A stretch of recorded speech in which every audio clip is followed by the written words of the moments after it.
Salut à tous et bienvenue sur Antenne Box. Aujourd'hui, on se retrouve pour débriefer le choc de la soirée d'hier, donc la victoire par KO de Bruno Suras sur Rey Munguia. Donc c'est vraiment incroyable, c'est un truc de fou.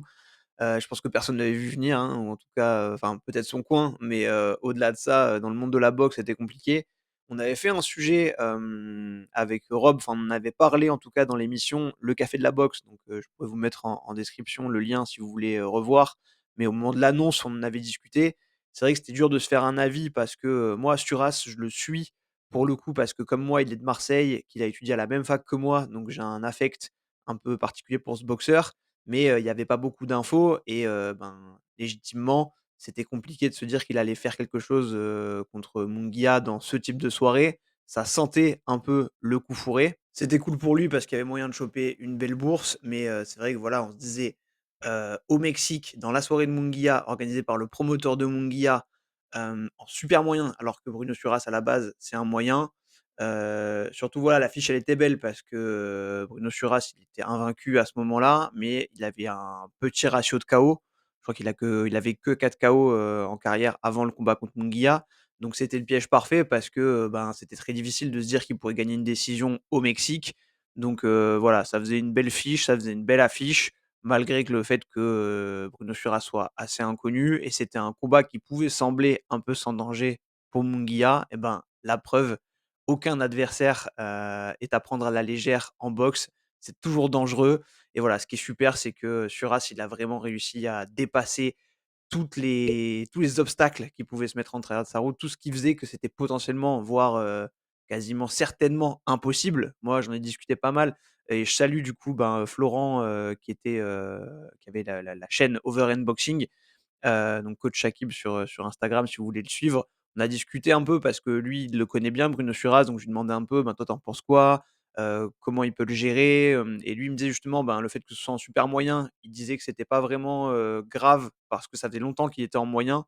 Suras, c'est que c'était cool pour lui en fait, au final, la montée, elle était potentiellement bénéfique, sauf que c'était un peu chiant de faire cette montée contre Munguia, donc 1er combat en super moyen, contre lui et il me disait aussi qu'apparemment il avait un gros menton donc que ça pouvait tenir. Après que, ben, comme on le pensait tous, si ça devait aller à la décision, ben, aller chercher une décision, là-bas au Mexique, devant le public de Munguia, organisé par le promoteur de Munguia, c'était mission impossible. Donc voilà, l'idée c'est de se dire: «On espère qu'il va faire une belle performance, qu'il va faire un beau combat, qu'il aille au bout des 10 rounds, qu'il montre de belles choses». Mais je pense que n'importe quelle personne objective, à part son coin peut-être qui avait, ben, su mettre en place une stratégie parce qu'on va voir que cette victoire, elle est construite. C'est pas un lucky punch et c'est de ça qu'on va parler. C'est quelque chose qui a été travaillé et ça se voit, très, spécifiquement sur des séquences. Et voilà, ben, à part eux, je pense, personne pouvait dire: «C'est possible, il va le faire», en fait. Et là, du coup, ben, effectivement, il a choqué le monde. Donc on va en parler de tout ça, on va décortiquer le combat. Donc je vais prendre un peu mes notes. Je suis désolé si je regarde un peu sur le côté de la caméra, pour tout ça. J'ai pas trop l'habitude de faire des face cam. Normalement, je fais des podcasts, j'essaie de me forcer à faire des face cam parce que j'ai l'impression que ça marche mieux. Mais, voilà, donc, excusez-moi si c'est pas hyper confort pour ça. Mais voilà, ce que j'ai noté en tout cas, c'est que, Suras, ce qu'on peut voir, c'est qu'il a déjà une super palette technique très, très complète, où il est bon en déplacement. On voit qu'il est intelligent sur le ring dans tout ce qu'il fait. Son timing est très bon et on voit qu'il sélectionne ses coups, ça aussi et qu'il a travaillé les coups qu'il va placer. Et ben, dans le combat, à part le premier où les 2 s'observent, où ça se tourne un peu autour, où on voit qu'il s'est placé un peu, ça travaille au corps, sur des jabs, ça prend un peu la distance, ça prend les infos. Dès le 2, on voit que Bruno Suras impose un peu son jab grâce à son timing à Munguia. Et ben, il finit par se faire contrer un moment sur un gros coup, mais très vite, il se relève, et on voit que derrière, il va choisir à chaque fois, de contre-attaquer derrière une garde haute. Donc il va garder les mains hautes. On voit toujours qu'il regarde bien Munguia, qu'il regarde ce qu'il fait et il attend le bon moment pour placer ses coups et ce qui est intéressant, c'est de voir comme il a très, très bien récupéré, après le 1er, la première gauche qui est un peu une espèce de crochet qu'il prend, en semi-contre. Donc il est violent le coup et pourtant il arrive à bien l'encaisser et à bien revenir dans le combat. Voilà, on voit que Munguia se jette pas dessus, mais dès qu'il essaie d'accélérer, on voit que Suras est encore toujours lucide et je trouve que ce qui est à noter, c'est que Suras gère très, très bien avec son jab en se déplaçant. Il accepte quand Munguia va déclencher des combinaisons et il va rester justement sur cette garde haute et des contre-attaques. Donc on se dit vraiment il a choisi de pas aller, sur une boxe de volume, mais aller vraiment sur une boxe de contre-attaque et c'est intéressant parce que si on se dit que c'était très dur d'envisager une victoire au point, ben, elle est un peu risquée cette stratégie de contre-attaquant parce que quand tu cherches à faire la contre-attaque, c'est soit que tu es sûr que l'autre va pas marquer ses touches, à lui, soit que tu vas arriver à lui faire très, très mal sur une contre-attaque et pourquoi pas le finir. Donc j'aurais aimé savoir le game plan, mais j'ai vu des stories qui, ben, laissent présager que ce qui s'est passé à la fin, c'est ce qui était travaillé, ce qui était prévu et ce qui a été répété et je vais y venir. Mais, ouais, la droite plongeante en fait avec laquelle il finit Munguia sur l'ouverture côté gauche qu'il laisse, on sait que Munguia c'est pas un boxeur qui est très, très bon, défensivement, qui fait des erreurs et je pense qu'ils l'ont vu, son équipe, qu'ils ont vu son coin et qu'ils ont préparé, ben, ce coup spécifiquement en se disant: «Il y a un moment où il va relâcher la main et c'est là où tu vas pouvoir lui caler ta droite plongeante» et c'est vrai que ça, si ça touche la pointe du menton, peu importe le punch que tu as, bon, effectivement, ça dépend de la capacité d'encaisser aussi de l'autre. On sait que Munguia, il est friable, on l'a déjà vu aller au tapis. Donc, ben, voilà, c'est quelque chose qui pouvait passer, c'est quelque chose qui a marché. Donc, je trouve que, comme je disais, ben, il choisissait cette boxe de contre sur A, c'est pas une boxe de volume et ben, ça laisse présager qu'il savait qu'il allait avoir, cette opportunité. Et justement, ben, je passe un peu sur les rounds, mais dès le quatrième round, en fait, on voit qu'il essaye déjà de la placer quelquefois, cette droite un peu plongeante et on voit qu'il cherche souvent à répondre sur deux trois coups. Le quatrième round, il fait un très, très bon round justement, sur As et dans le 5, encore une fois, il réimpose un peu son timing avec son jab et moi, ce que je me dis, c'est qu'en fait, tout ça, ça doit vachement frustrer Munguia, surtout qu'il arrive à placer aussi, ben, dans ce 5e round, des combinaisons qui sont assez violentes et précises, là où Munguia, il a tendance à être plus brouillon. Il travaille en volume, mais souvent dans la garde de Suras, donc c'est un peu inefficace et surtout que Suras, on voit qu'il reste lucide, qu'il attend pour le punir juste derrière et ben, sur chaque contre-attaque, il sait être précis et toujours cette droite plongeante qui cherche en fin d'enchaînement où, au démarrage, on voit qu'il est alerte et qu'il regarde, comme je disais, toujours derrière ses gants et peut-être que c'était ça justement le game plan, essayer de, frustrer Munguia, de le pousser à faire l'erreur, de le pousser à se livrer, parce qu'on sait que Munguia justement, il devait faire le show, il était devant son public, c'était à lui, ben, d'aller chercher le KO. Surtout, il prend un Français qui est inconnu, alors qu'il y a quand même une fiche propre, justement, on disait un invaincu, donc c'est le storytelling qu'il peut raconter derrière, mais en attendant, les mecs, ils se disent dans la salle: «On connaît pas ce gars-là, tu es un des top 3 dans ta catégorie, tu viens de boxer contre Canelo et de faire un très bon combat, ben, ce mec-là, tu dois le finir, en fait». Donc la pression, elle était sur Munguia. Je pense que le coin, de Suras le savait et qu'il allait finir par faire cette faute, en étant frustré et qu'il allait faire des erreurs. Et dans le 6, encore une fois, ben, cette droite plongeante, il la cherche, Suras, et il finit par arriver à la placer à un moment où Munguia ne remonte pas sa main gauche et reste un peu statique face à lui. Et bah, comme je disais, je pense qu'il l'avait préparé. Hem, c'est trop revenu dans le combat et c'était trop adapté à sa stratégie globale, encore une fois, de se mettre en position de contreur, d'attendre, d'accepter de subir parfois les échanges pour placer certaines, séries ou certaines touches nettes. Je pense qu'il savait que ça allait être très compliqué de gagner à la décision et que s'il avait une chance de le faire et ben, c'était en allant chercher ce coup dur-là et c'est celui qu'il a su placer. Et j'ai trouvé pour le coup que les Mexicains ont été très fair play parce que, ils ont été hyper stricts sur le compte. Ils ont pas, fait d'enfumerie, je pense à des combats notamment où, genre Joshua, on avait l'impression que parfois quand il avait pris des downs, je sais plus si c'est contre Ruiz, hem, où tu avais l'impression qu'ils étaient un peu larges sur le compte pour, ben, essayer de lui donner le temps quand même de récupérer, en mode c'est le champion, voilà. Là, franchement ça a fait 10, c'était 10 quoi, donc c'est terminé. Alors qu'il avait pas l'air non plus complètement, à l'ouest. Il était sonné, hein, il a eu du mal à se relever et cetera, mais 1 seconde ou 2 secondes, de plus sur le compte, je pense qu'il aurait pu un peu faire illusion. Peut-être qu'il se serait fait finir quand même, mais voilà, il était pas, un a enfin, le truc où tu peux pas te relever, où tu as vraiment les jambes qui répondent plus. Donc voilà, j'ai trouvé que c'était fair play des Mexicains. Après voilà, il s'est fait terminer par Suras et bien joué à lui. Et donc ce que je veux dire par là, c'est retenez bien que cette victoire, c'est pas une victoire chanceuse, une victoire chanceuse, j'en perds mes mots.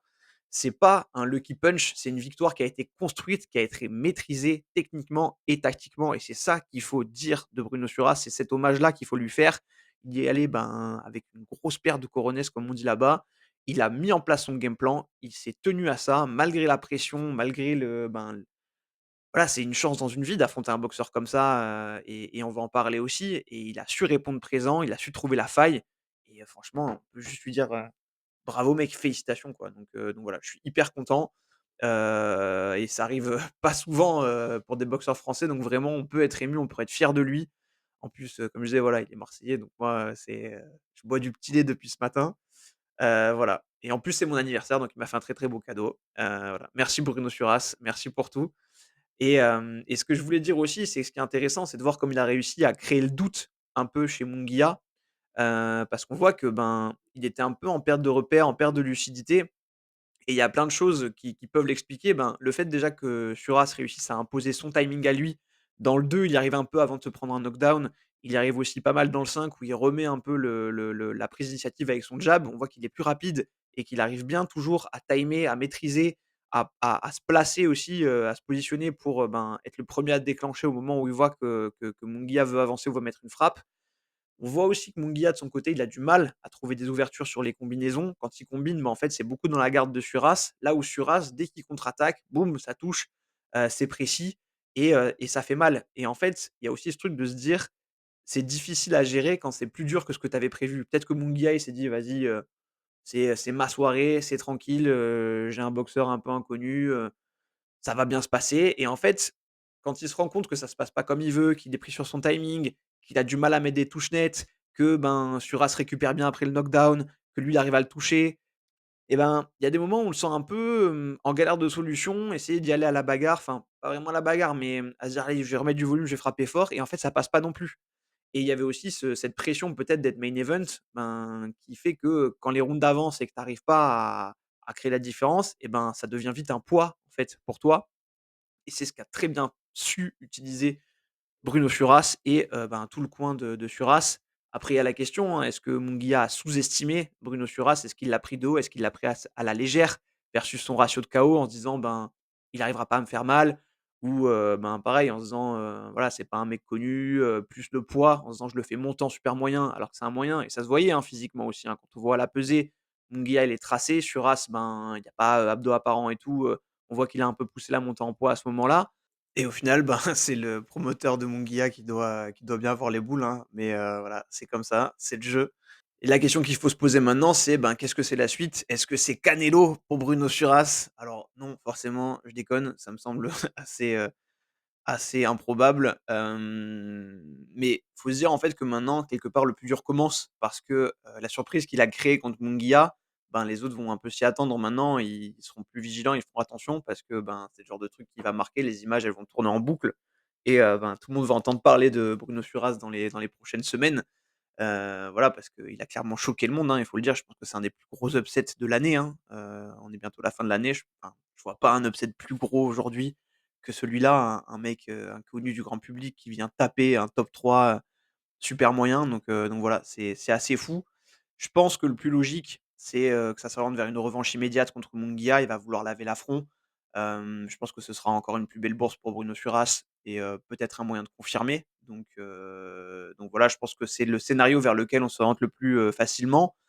Ce qui est complexe, en revanche, c'est que, je sais plus quelle fédération avait ordonné, je crois que c'est la WBC, qui avait ordonné, ben, un combat éliminatoire entre Mbili et Munguia. Donc ça devait être le prochain combat de Munguia et Mbili. Enfin, si on suivait, les demandes, les directives des fédérations.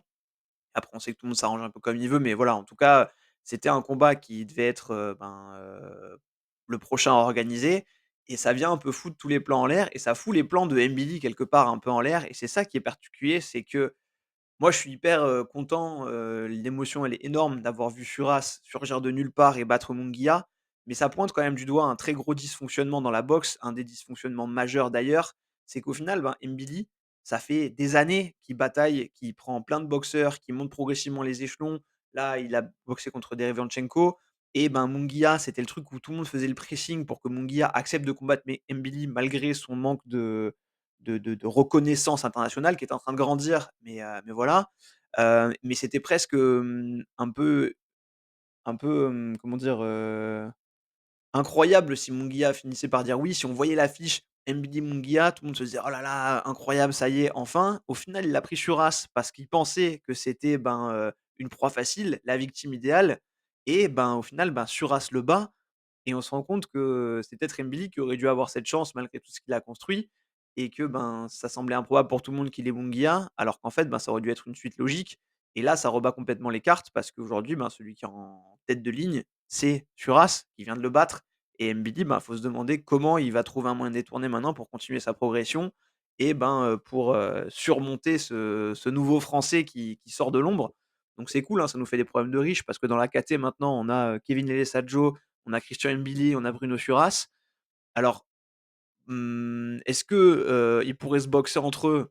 Ce serait cool franchement, des combats franco-français, moi j'aime bien. Après, il faut se dire maintenant que Suras, il a réussi à créer la surprise, lui pour le coup, mérite de capitaliser là-dessus donc voilà. On attend un peu des nouvelles, la suite, mais c'est venu mettre un beau bordel quand même dans l'équation parce qu'il faut voir comment Mbili, ben, va trouver un chemin détourné, comment Suras va capitaliser là-dessus et comment, ben, Kevin Lessadjo, va lui, pouvoir aussi, ben, se frayer un chemin parce que lui maintenant, presque il était juste derrière Mbili et maintenant il se retrouve, derrière Mbili et Suras et on peut même se dire, ben, si on réagit un peu, à la culture de l'instant, ce qui est le cas dans la boxe, que Suras, il vient de dépasser Mbili malgré tout ce que Mbili a construit depuis des années pour aller chercher Canelo donc c'est fou. Après, je pense que le Canelo fight, il serait plus dans les mains d'un Mbili là où Suras pourrait aller chercher Munguia, donc voilà, faut voir. Après Canelo, est-ce qu'il a envie de continuer à prendre des combats, mandatory ou est-ce qu'il préfère faire que des super fights? Je pense que c'est plus là-dessus. Mais voilà, ça rebat bien les cartes et ben, on a quand même la chance d'avoir des bons Français en super moyen aujourd'hui et voilà, j'espère que Bruno Suras va pouvoir confirmer, j'espère qu'on va avoir des nouvelles très bientôt. En tout cas, bravo à lui, il faut être fier de lui. C'est incroyable, franchement, c'est pour ce genre d'émotion que je regarde de la boxe, qu'on regarde de la boxe et voilà, ben, quel kiff. Je pense que j'ai fait le tour du sujet. N'hésitez pas à me dire en commentaire ce que vous en avez pensé, si vous avez regardé le combat, voilà ce que vous aimeriez voir pour la suite, pour Bruno Suras et pour tous les autres. Ce soir, je serai en live avec, JC et tous les membres de ce qui s'appelle la Justice League, pour le combat, Fury Usyk, pour la preview du combat, donc à 22h je crois. Donc voilà, n'hésitez pas à venir, à vous connecter. D'ici là, bah, je vous dis à très bientôt sur Antenne Box. Merci de m'avoir suivi. Salut, portez-vous bien.